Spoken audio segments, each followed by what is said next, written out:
Trophies, trophies, trophies, trophies, trophies, trophies, trophies.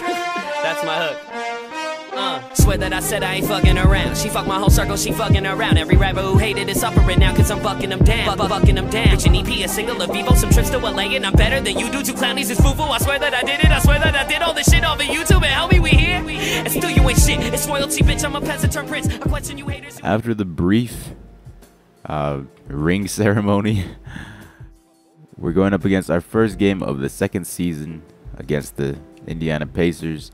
Now, I looked at all your guys' comments on my last episode saying trade the majority. Like I got like 3 comments saying trade Patty Mills and Derek Williams. And I was looking, trust me, I was really looking for a good possible trade that would benefit me. But every one of the trades that I put in the trade finder, it was just benefiting them more, really. I mean, I know that's how 2K works, but I honestly didn't see a single trade that I would like without giving up a player other than the 4 players I listed. The main reason why I can't find any good players for Derek Williams and Jared Sullinger is because of the salary.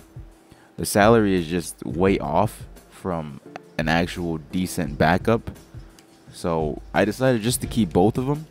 I changed Jared Sullinger's role to a role player, and already he's not happy with it. But hopefully winning changes his mind and his attitude with this team, because there will be a trade in the future, trust me. It's a MyGM series, so I'm willing to trade whatever pieces I have to do in order to make this team win. As Danny Green gets an open look for 3. So this is going to be interesting to see how Jared Sullinger, his role is with the team, because I would love to keep him. I spent 1,200 VC on him to bait and switch. I would really love to keep him, but if he's not going to be happy with the role, he's going to make the whole team get demoralized, and having unhappy teammates, that's never a good thing. Sorry if I sound a little different. I'm getting sick, and it's in the morning, so that's why my voice may be a little bit scratchier or something. I just decided, you know what, I have some free time, might as well record a Spurs MyGM for you guys. Jared Sullinger checks in and shooting those mid-range jumpers early. See, this is one of the reasons why I traded for him, and I want him to be happy with this team. I really do, because he's a great talent. He could develop into something, and he's young. Although he isn't a natural center, he can still play the center, and I'll at least have a decent backup center, because my last decent backup center was Jeff Ayers, and he's not so decent. But it's gonna be interesting to see Jared Sullinger and Duncan play together, along with Sullinger and Williams play together, because that just brings such a dynamic combo. When DeMarcus Cousins isn't playing, it brings a dynamic combo off the bench, and a young one at that too. Very interesting.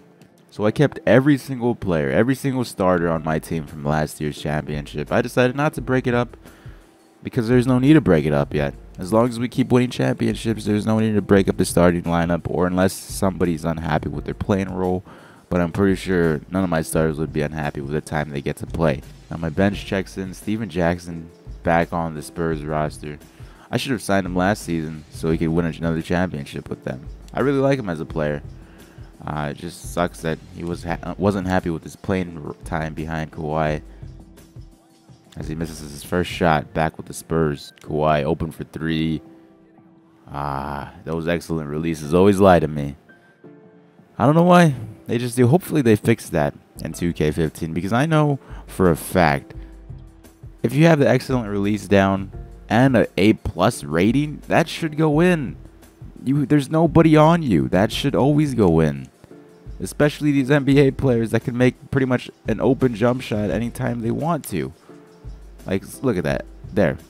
That's all I want whenever I see an excellent A+ release. That's all I want.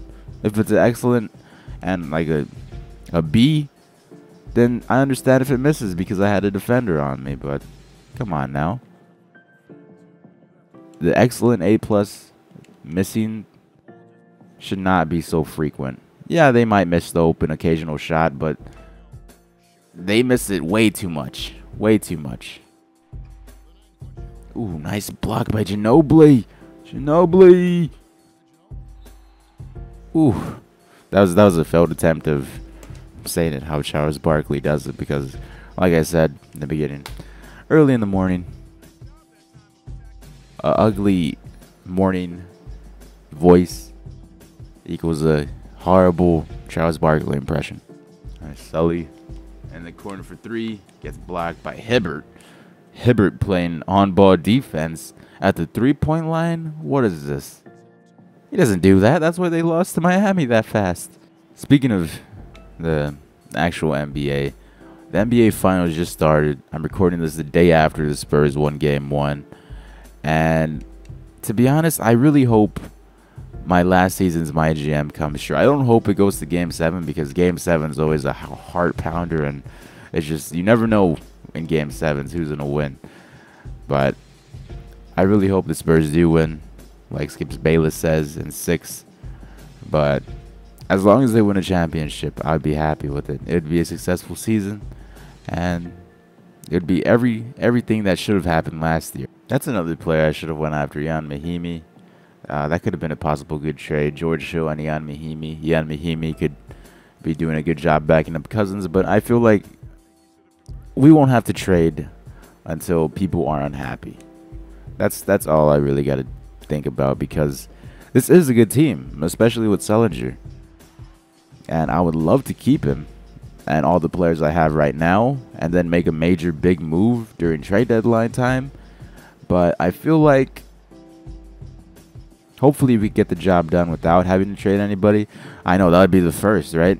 A MyGM where there's no trades. I mean, I that's a possibility if we're a good enough team, as I keep stuttering. If we're a good enough team, we're not gonna need to do a single trade this season, and that's rare. That really is rare for a MyGM series, because that's the whole point of a MyGM series. But I honestly feel like we're good enough. We don't need to do a single trade unless people are unhappy. So I guess that's a good positive thing about this team. We have a good enough team that we may not have to do a single trade. Before last season, I was never really able to play Derek Williams and his Cousins together because, like I said, didn't have a good backup center. We had no backup center. Williams and Ayers were basically my backup center and backup power forwards. So with Sullinger on our team, we could see more dynamic minutes between the big guys. And that's really going to help us. And hopefully it works out. I've been stressing this all game long. I just want everything to work out as we get to steal with Corey Joseph. Steven Jackson's running up the court by himself. Slam it down. He's still got hops. Oh, yes. We get the steal by Danny Green. Can you guys tell me how to alley-oop? I mean, I honestly don't know how to alley-oop. That would have been a nice alley-oop. If you guys know how to alley-oop with a Xbox One controller, please leave that in the comments too, because I don't want to have to go search it up. I'm just too lazy. But I feel like alley-oops would make a better MyGM series for me. Just because throughout these whole MyGMs, not a single time do I know how to alley-oop. And I feel like there would have been a lot more better dunks if I knew how to alley-oop. Truthfully. I just don't want to go look it up. It was Derek Williams. Kills David West on that dunk. Ooh, Derek Williams again. He's on fire. Blocking Paul George. Killing David West on that dunk. He's doing everything in this game. But sadly, he got taken out of the game. Oh, well. Kawhi in the corner. Okay, not in the corner. But that mid-range jumper's good.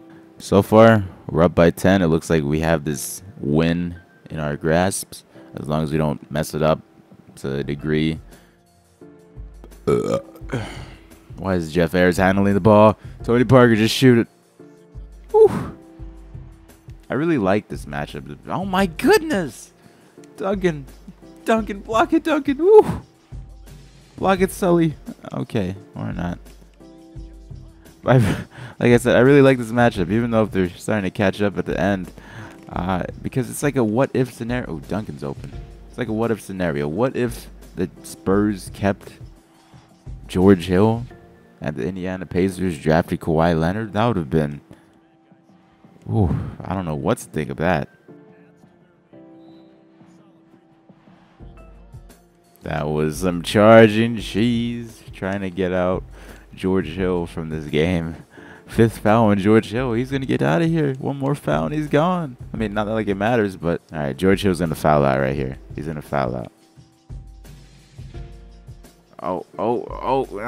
No. Block that. Oh, yes, Jackson. Okay, 2-point game. Come on, Hill, foul me. That's it. Fouled out George Hill. I fouled out George Hill. The guy that I wanted to trade for. Okay, we got 1 threat off the court. If I keep missing these free throws though, come on. 3-point game. We can't let them get any 3-pointers off. Just play good defense. Just play good defense. I should really be guarding Stevenson. Luckily he misses. Uh-oh. But they fouled Derek Williams. Not the best free throw shooter. But luckily he makes the first one, and it looks like it's a done deal now. Let's just try to make the next one. Ooh. They don't, yeah, it's over. We got this. Tony Parker with a total of 17 points. Derek Williams, 13. Steven Jackson, 12. Wow, our bench came up pretty strong. As for their team, George Hill, 10 points. David West, a surprising 20. Anyways, I hope you guys enjoyed. I'll talk to you guys later. Bye-bye.